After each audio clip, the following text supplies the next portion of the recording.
Oh, let me pull it Okay, up. I've got to notice it is recording on my end anyway. That's what it Perfect. says. Perfect.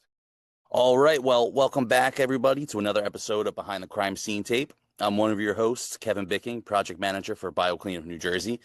And today we've got a great guest. He started out in New Jersey working in biohazard and crime scene cleanup, training under Andrew Yurchuck, owner and CEO of BioClean of New Jersey. Our guest now owns and runs BioClean of Colorado. On top of that, he's got a nuclear background, so his approach to safety and contamination is on a completely different level. Doug, welcome to the show, man. It's great to be here. Thanks for having me. Of course, of course. We're glad that you were able to take time out of your day to come in, come in and talk to us. You caught me at the right time. Perfect. So I guess let's start with the origin of your story. Let's start at the beginning. What got you into this line of work, and what was it like starting out in New Jersey? Well, I blame it all on Andy Yurchuck for ruining my life. Of Um, course. Actually, I met Andy at a Barnes and Noble bookstore in Deptford, Okay.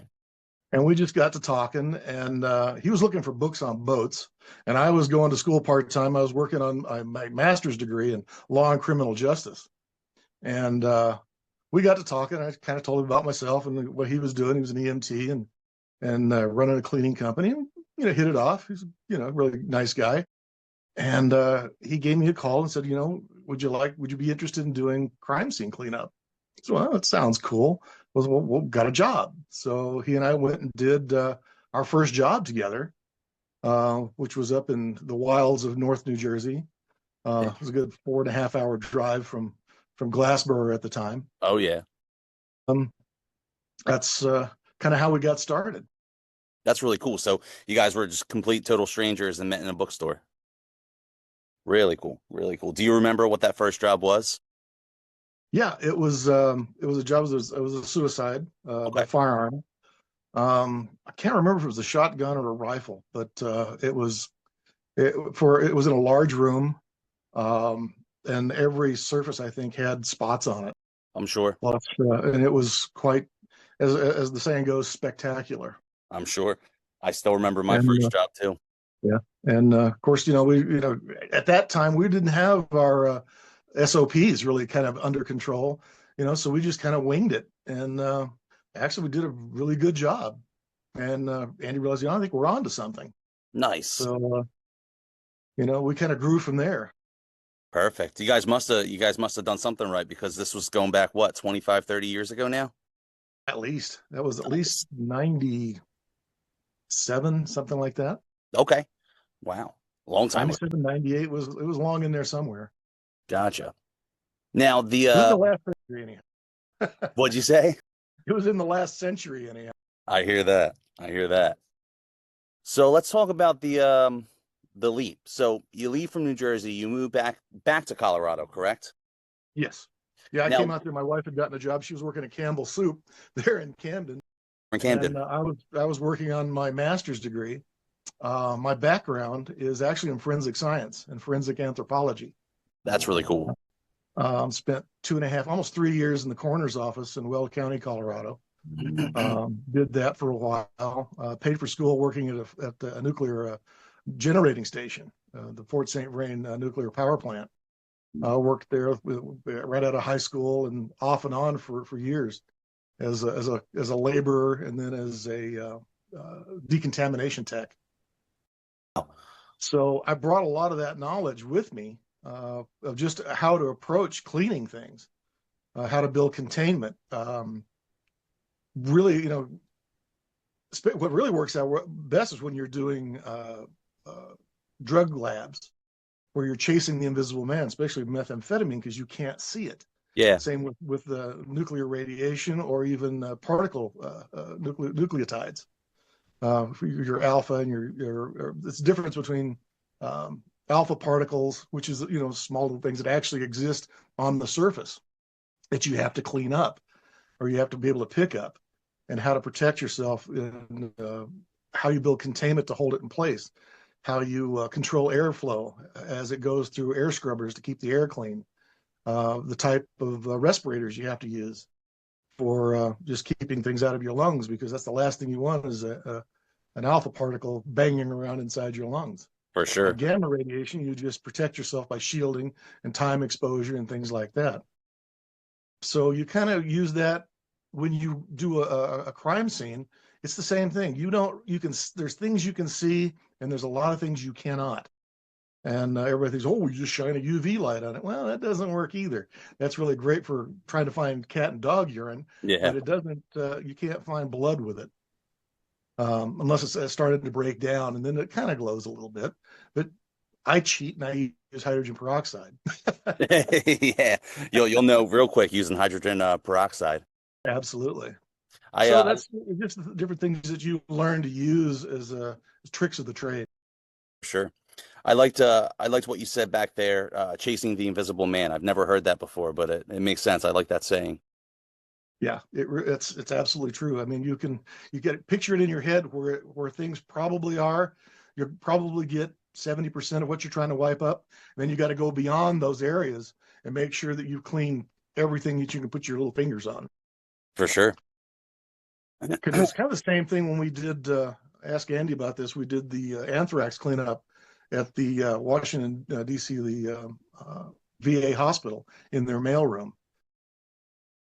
You can't see those little spores unless you've got a microscope. So it was basically clean every surface. I mean, I don't know if we got it working or not, but we basically dismantled a lot of their mail sorting equipment and just wiped every surface out of it. That's Plus in all the mail that was in the room. I mean, you had to clean everything. everything, every Yeah, surface, anything that's inside the room. I imagine everything had to be wiped clean, right? absolutely. It's funny you just bring that up because he and I were just talking about it earlier. I was actually thinking about trying to put together an interviewing him about it too. Yeah, yeah, that was interesting. I can't It was, even imagine. I think it was like 36 hours straight Holy that we cow. worked.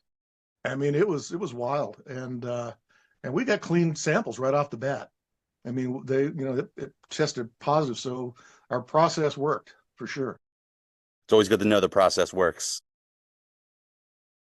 Now, moving back to Colorado, what exactly made you guys take that leap? I mean, was that always in the plans for you guys? And did you know from the beginning that you wanted to continue on with the biohazard remediation work moving back out there?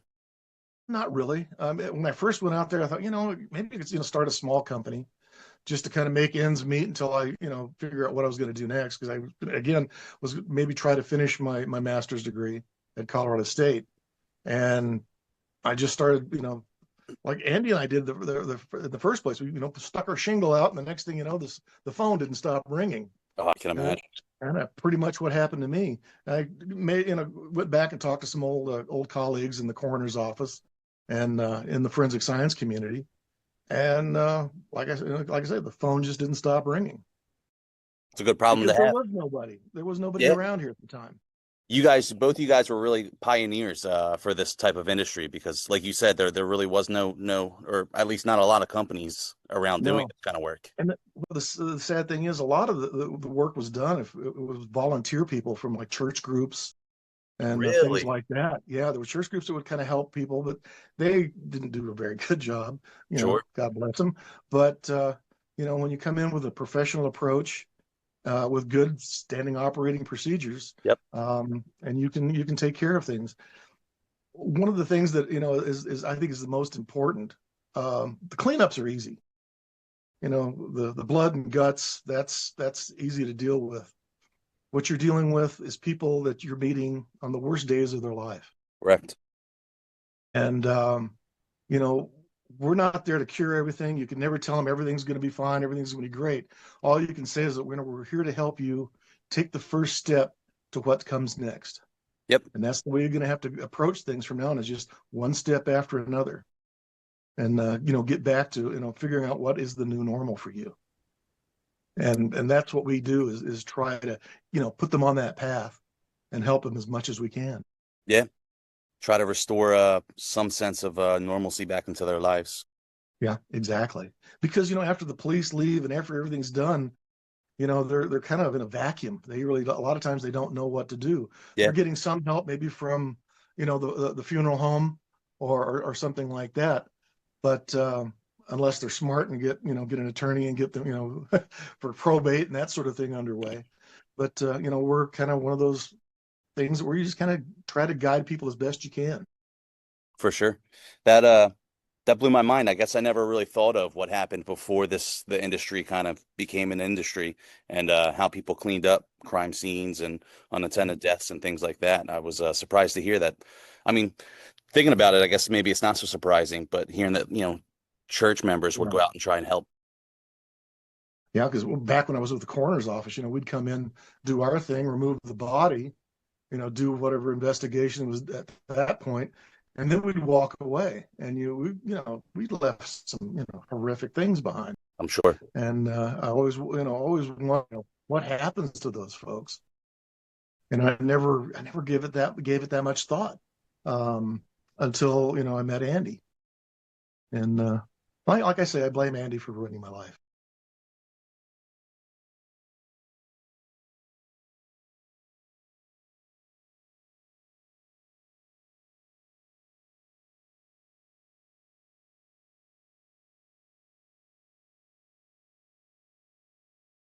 They all think it's like what they see on TV or movies. They expect a lot more, or they're surprised by what we do actually accomplish and how we do things. I think that's one of the biggest misconceptions, because the first thing people ask you, "Well, did you see that movie Sunshine Cleaning?" It's like, yeah, some of those things have happened to us, and and it's there's never been a decent portrayal of any crime scene cleaning. I don't think there's any character I've ever seen or plot that actually really does justice to what we do. I agree with you. I agree with you on that. Um, Let me think. What's something people think is safe but really actually isn't in this kind of like line of work?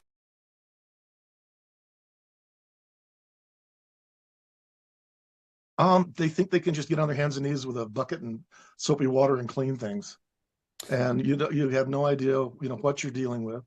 And everybody thinks too, oh, my loved one, the person that has passed away, they didn't have any bloodborne pathogens that we knew of. They didn't have HIV, they didn't have hepatitis.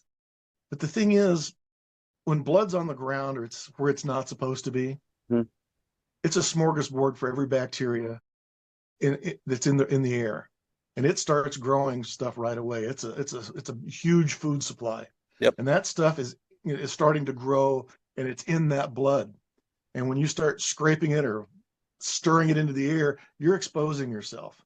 And people just don't understand that what they're actually putting in the air and what they could be taking in. And then they'll wonder, well, why am I sick? Yeah. And I uh that's the reason. I agree with you. There's been plenty of times I've gone to job sites and I've heard the same things, from family members.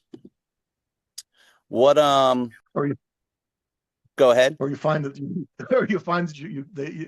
they're like, oh, we're trying to help by opening up every window in the house, and then Yep. we threw bleach on everything, but it's Yep. sure taking the color out of the carpet. I said, well, Uh, yeah, it'll do that. exactly. That's a lot of people's go-to move is to open up the windows and start covering everything in bleach Absolutely. And you wind up having to wear a respirator just because of the bleach. because of the bleach. Exactly. Is there any particular story or any particular scene that you've been on that you think will always stick out in your memory and stick with you for the rest of your life? It runs the gamut from absolutely comedically hilarious, which is scary, to some of the saddest things you've ever seen in your life. Um, One of the saddest scenes that I'll never forget was picture a very small powder room bathroom, 12-year-old boy, and a 12 gauge shotgun. And there was only room for one person to get in the room, and then one person sit outside the door to hand things in and out. And then we had the family who was sitting 10 feet away in the living room, and we could not get them to leave the house. And we begged, and we finally got them to move into the kitchen at Yeah. least, but they would not leave no matter what we said.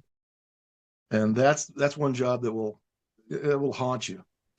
But anything that involves children is really hard.